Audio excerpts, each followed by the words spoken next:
Nowadays, there are so few hand-drawn animated movies that whenever one comes anywhere close to a theater nearby me, I instantly check it out. Which makes Kensuke's Kingdom going straight to streaming so quick a damn shame, because no matter how predictable the story beats are in this, the animation is what makes this story so charming, bittersweet, and engaging to watch. Why couldn't G-Kids get their hands on this? More people would have seen or heard of it.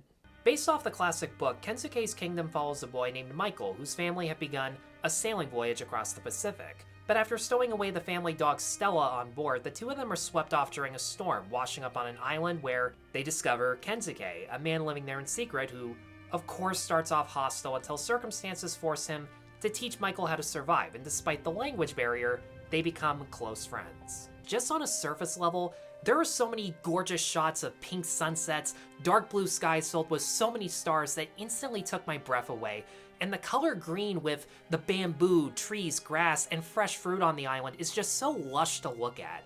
The scope is absolutely massive with the amount of epic wide shots and God's eye views that make the island and its atmosphere the most fleshed out, important character in the movie. But because of the language barrier between our leads, much of the story is told through facial expressions and body language as opposed to dialogue, which is a harder task to accomplish than people realize in live action, let alone animation. But Michael's silent reactions as he's inspecting Kensuke's ingenious bamboo-made home and appliances, or observing his rituals of gathering food and interacting with the other animals, was absolutely spot on.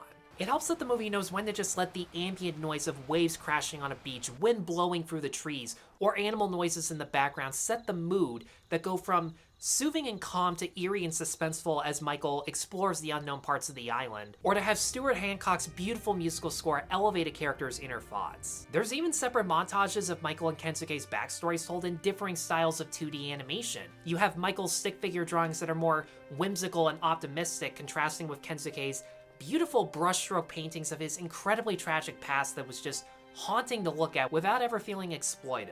The reliance on silence to tell the story even makes the most generic of character arcs feel genuine, because in the first 10 to 20 minutes where you know that Michael is going to be the wet blanket of the family over what he can or can't do on the ship, and is such a troublemaker that you know for a fact it's going to be his own fault he got swept away, those scenes were a chore to sit through, and it didn't help that his parents not paying attention to him even though he caused the most trouble was just such a convenience. But as soon as he and Stella wash up on the island, seeing him learn through trial and error how to survive on his own or with Kensuke's assistance more than make up for that. And I like the fact that even before meeting Kensuke, Michael's shown to be capable of resourcefulness and learning from his own mistakes. One day he's eating raw fish, the next day he learns how to start a fire and cook the fish. He's still human, and even with Kensuke's lessons makes a mistake here and there, but his intentions are always noble, and he does evolve over time, so you still root for him. And the connection these two make where they look at each other's possessions and instantly click on what they have in common, in this case, the fact that they're separated from their families and have so much regret over what they would have done in the past, is the real heart of the film.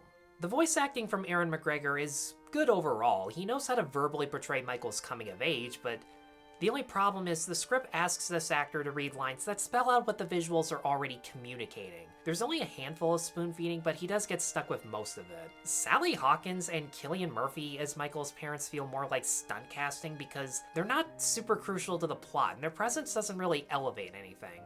I was originally going to say Ken Watanabe had the least amount of lines, therefore the easiest job to do, because it's the animation and expressions on Kensuke that make him a fascinating character, but then I realized when Kensuke does talk, he has to communicate his lines in a way that simultaneously sound confusing because there are no subtitles. If you don't speak Japanese, you're just as lost as Michael is, but still match his body language in a way where you can accurately guess what he's experiencing in the moment. And again, like the animation, that's a hard task to accomplish in live action, let alone voiceover, but it's fucking Ken Watanabe. He makes it look so easy. And there's so much more that I wish I could say about Kensuke's Kingdom, but it's the kind of movie where going in, you know exactly what's gonna happen and when. This is as predictable a movie as it gets.